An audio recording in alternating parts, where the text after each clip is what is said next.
Before, she was the most famous manager in the world. Momager, she was scraping donut glazed off the floor of a corner shop. Before the private jets and couture gowns, she was an American Airlines flight attendant serving gin and tonics at 30,000 feet. Today, Kris Jenner is the matriarch of a Hollywood dynasty, a name that means power, influence, and a frankly unimaginable amount of money. She is the architect of a global, multi-billion-dollar brand that carries her family's name. But this transformation wasn't a fluke. It wasn't luck, and it certainly didn't happen overnight. It was the result of relentless ambition, a genius for strategy, and an uncanny ability to turn crises into cold, hard cash. This isn't just a story about getting rich. It's a story about the meticulous, calculated construction of an empire, built from the ground up by a woman who saw the future of fame before anyone else. So, how on earth did she do it? How did a regular mom from San Diego become the puppet master of modern pop culture? This is the story of how Kris Jenner willed her family to the very top. To understand the woman who built a dynasty, you must go back to the beginning.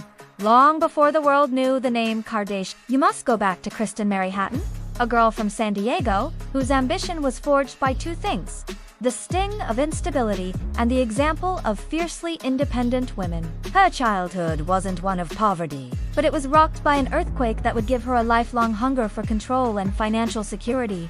Her parents divorced when she was just 7. In the early 1960s, divorce wasn't just a private heartbreak, it was a financial and social catastrophe, especially for women. The split left young Kris with a profound sense of insecurity, a fear of losing everything that would later fuel her ferocious drive. A year later, she had another scare when she was diagnosed with a bone tumor. Though it turned out to be benign and was successfully removed, the experience only compounded her fear of how quickly life could unravel. She learned a tough lesson very early on.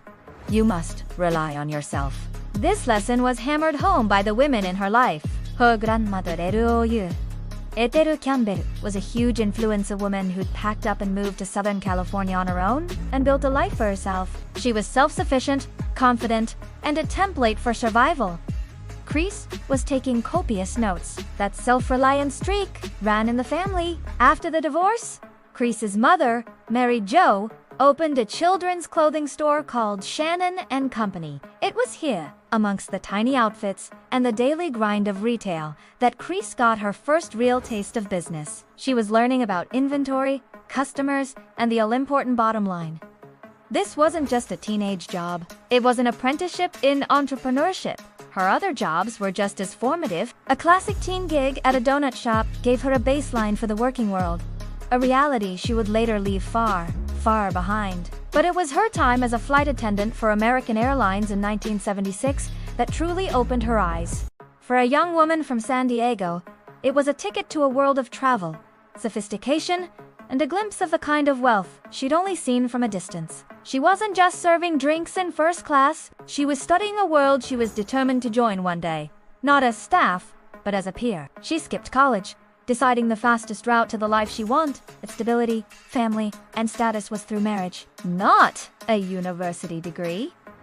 These early experiences weren't just random events, they were the ingredients, slowly simmering, that would create the relentless drive and business savvy of the woman the world would come to know as Kris Jenner. In 1978, Kris Hatton's ambition found its target. She had met Robert Kardashian, a prominent and successful LA attorney, when she was a teenager. When she married him at age 22, she didn't just become a wife. She pulled off the first major merger of her career. She swapped her flight attendant's uniform for a life of Beverly Hills luxury, stepping into a world of wealth and connections that the girl from the donut shop could only have dreamed of. This wasn't just a marriage, it was an entry into an elite club. Robert Kardashian was close friends with some of the most famous people in Los Angeles, most notably O.J. Simpson. Kris's new life was one of exclusive parties, high-profile friendships, and the casual intimacy of power. Her job was to manage this glittering new domestic world as a wife and mother to Kourtney, Kim, Khloe, and later, Rob.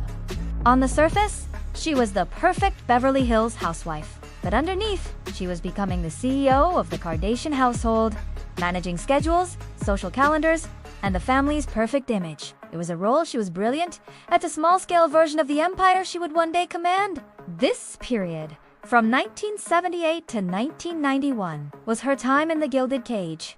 She had the security and status she'd always craved, but it all depended on her husband. The house, the cars, the lifestyle, it was all his. She was a partner, but she wasn't the one with the power. Her friendship with Nicole Brown Simpson was a constant reminder of both the perks and the perils of this world. But the foundations of this seemingly perfect life were shaky. After 13 years of marriage, Kris, feeling restless, had an affair. The fallout was swift and brutal. Robert Kardashian filed for divorce, and in March of 1991, the door to the gilded cage slammed shut. The financial shock was immediate. According to Kris, Robert cut off her credit cards, and she found herself financially exposed for the first time since she was a young woman. She has said she had no money during this time. The man who was her provider was now her adversary. This wasn't just a heartbreak. It was a business failure. Her first big merger had collapsed, and it was a devastating blow. But for Kris Jenner, it became the single most important turning point of her life. Stripped of her security, she was forced to relearn the lesson of her childhood. The only person you can truly count on is yourself. This divorce triggered her first great reinvention, transforming her from a dependent socialite into a determined survivor. The humiliation of this period lit a fire in Hera, promised to never again let a man control her fate. The year 1991 was a trial by fire for Kristen Mary, freshly divorced and financially cut off. She was a 36-year-old single mother of 4 facing a terrifyingly uncertain future. The life she had so carefully built was gone. She needed a new plan, and fast. Her first attempt at a solo flight was a brief and rather unsuccessful stab at motivational speaking. It was a telling choice, even then. She knew the power of a personal brand. The only problem, the brand of Kris Kardashian, newly divorced socialite, wasn't one people were lining up for. It was a humbling failure that taught her a crucial lesson. A brand needs a product, and she wasn't the product, at least. Not yet. Then, just 1 month after her divorce from Robert was finalized, she made her next and most brilliant strategic move. In April 1991, she married Bruce Jenner, the 1976 Olympic decathlon champion. If her first marriage was about status, this one was a pure power play, a strategic partnership of breathtaking audacity. She didn't just marry Bruce, she acquired his brand. At the time, Bruce Jenner was still an American hero, but his star had faded. His Olympic glory was over a decade old, and his brand was gathering dust. Kris saw the untapped potential. In her own words, they took Bruce's gold medal out of his sock drawer and dusted it off. She immediately took over as his manager. This was the moment the Momager was truly born, and she wasn't a passive partner. This was a hands-on, hostile takeover of his career. She became his promoter, his agent, and his biggest champion. They launched a series of workout infomercials like Superfit with Bruce and Kris Jenner, a true classic of 90s television. It might look cheesy now, but for Kris, it was a masterclass in media. She was learning about scripting, marketing, and selling directly to an audience. She was negotiating deals and booking speaking gigs. She was essentially running a small media company with her husband as the talent. This was her MBA in branding. The family they created was another strategic masterpiece. The union resulted in a sprawling, blended familia ready-made cast for a sitcom you couldn't possibly write. Kris's 4 children joined Bruce's 4 from his previous marriages, and together they had 2 more daughters, Kendall and Kylie. The roster was now complete. The marriage to Bruce Jenner was the ultimate rebound. It gave her a new platform, a new name, and a new chance to build something. But this time, she was the one in the driver's seat. She had taken the pain of her first divorce and turned it into an ironclad.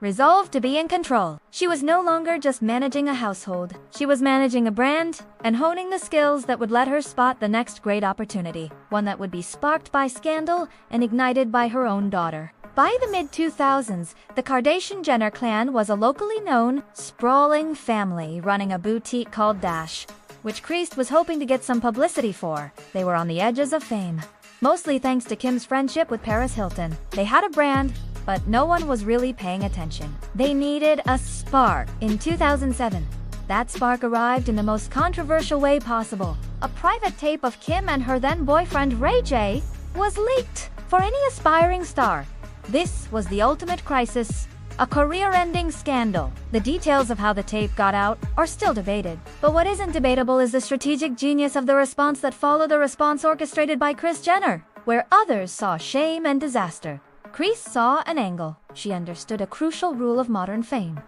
Notoriety is a currency. The challenge wasn't to bury the story, but to control the narrative. Instead of hiding, the family faced the firestorm head-on. Kris guided Kim through the chaos, and it was a masterstroke of turning a PR catastrophe into a launchpad. The scandal didn't destroy Kim's career. It made her one of the most searched people on the internet. It gave the family a massive, glaring spotlight. This moment is central to the Kris Jenner legend. It's the ultimate example of her turning lemons into lemonade, or rather, turning a public humiliation into a multi-million-dollar opportunity. It showed her uncanny ability to stay cool under pressure and see the strategic advantage where others saw only a fatal blow. She wasn't just a mother consoling her daughter. She was a manager realizing her client's stock had just, however controversially, skyrocketed. This single event fueled everything that came next. Suddenly, people knew the name Kim Kardashian. They were curious. Who was this girl?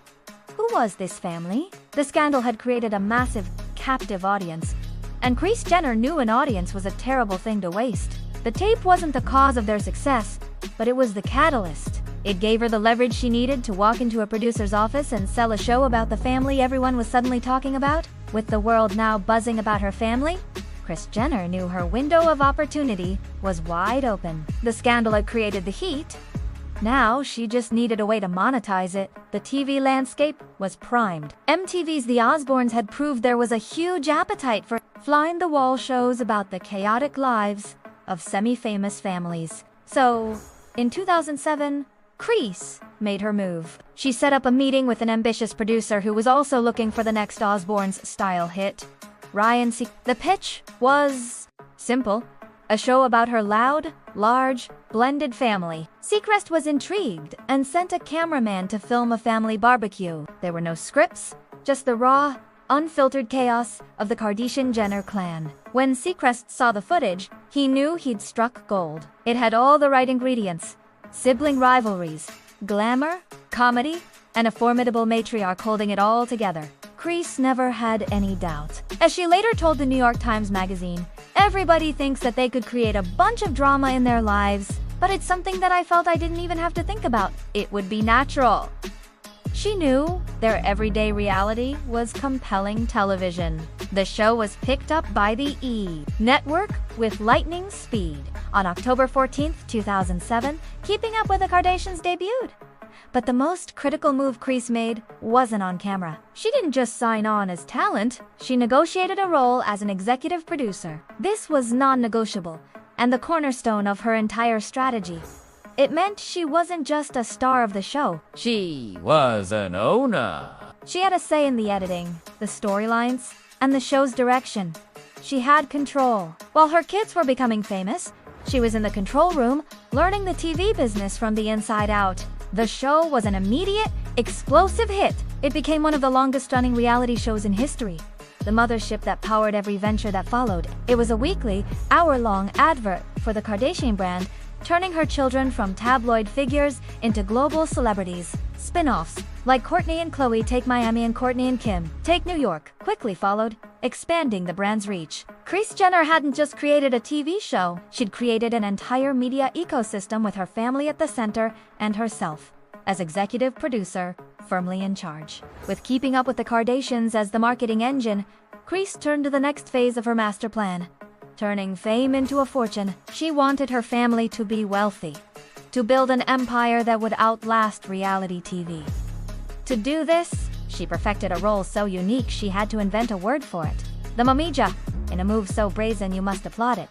She even trademarked the term, making it clear this was a serious, professional job. She set herself up as the CEO of the family, Inc. Her business model was ruthlessly simple. She would manage the careers of all 6 of her children, and for her services, she would take a 10% cut of everything.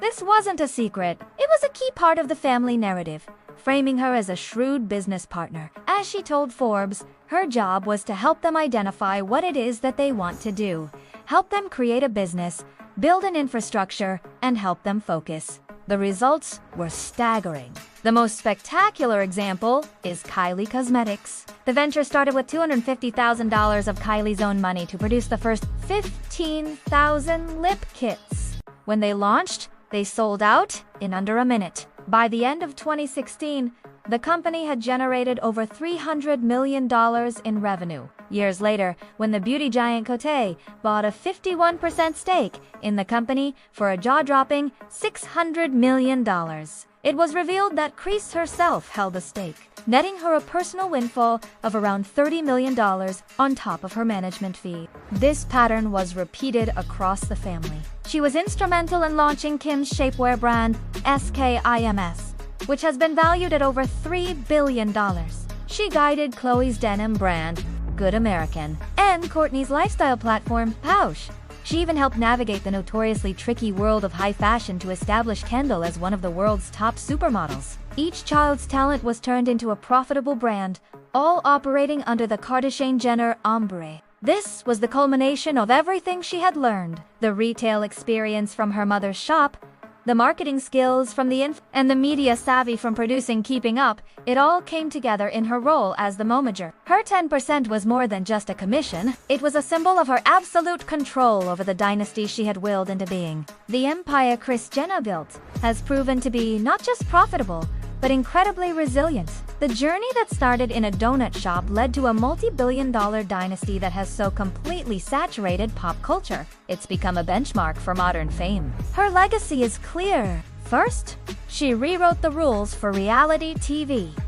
By insisting on an executive producer credit, she changed the role of a reality star from a passive participant to an active owner. Secondly, she pioneered the modern celebrity business model. It wasn't about endorsing other people's products, it was about creating their own. Using the TV show as a launchpad for family-owned businesses like Kylie Cosmetics and Skims created a whole new playbook. Her ability to adapt has been the key to her staying power. When cable TV started to look a bit, well, last season, she didn't cling on. She pivoted. After 20 seasons on E!, the family moved to the streaming giant Hulu with a new show, The Kardashians. The move gave them more creative control and a bigger platform, with their 2022 debut becoming the most-watched series premiere in Hulu's history in the US. Of course, it hasn't all been plain sailing and champagne receptions. She's been accused of exploiting her children and manufacturing drama for ratings. The family has been criticized for promoting materialism and superficiality. To her supporters, she's a feminist icon who built a business from scratch and empowered her daughters to become billionaires. To her critics, she's the architect of modern culture's most vapid trends. The truth is probably somewhere in between. What's undeniable is her impact. Kris Jenner took the raw material of her family's life and, through sheer force of will, strategic genius, and a relentless work ethic, built a Hollywood dynasty. She turned controversy into a brand strategy, family into a corporation, and fame into an art form. From donut shops to a dynasty, her story is a masterclass in ambition and a definitive chapter in the history of modern celebrity. Kris Jenner's story is a powerful lesson in branding, strategy, and sheer audacity. Her journey from flight attendant to the matriarch of a global empire is one of the most compelling business stories of our time. What do you think was the single most brilliant move she made? Let us know in the comments below, and if you enjoyed untangling the story of this cultural architect, make sure to subscribe and hit that notification bell so you don't miss our next one.